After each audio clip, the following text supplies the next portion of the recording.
இன்றைக்கி காலையில் எப்பவும் போல் சோறு செஞ்சு முடிச்சாச்சு. அதுக்கப்புறம் என்ன குழம்புனே செய்யறது தெரியல. அதனால் சாம்பார் தான் இன்றைக்கி பண்ணியிருந்தோம். எங்கள் நாத்தனார் தான் இன்றைக்கி சாம்பார் பண்ணியிருந்தாங்க. அவங்க பருப்பு, ஜீரகம், மிளகு இது எல்லாத்தையும் தூளை அரைச்சிட்டு சேர்த்துப்பாங்க. டேஸ்ட்டு இன்னும் சூப்பராக இருக்கும். அதனால் அவங்களே பண்ணிட்டாங்க இன்றைக்கி சாம்பார்.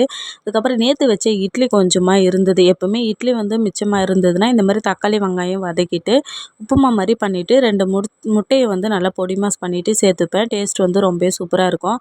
வீட்டில் வெண்டைக்காய் இருந்தது. ஆனால் பொரியலுக்கு இங்கே யாருமே எங்கள் வீட்டில் சாப்பிட மாட்டாங்க. பொரியலுக்கு யூஸ் பண்ணவும் மாட்டாங்க வெண்டைக்காவை.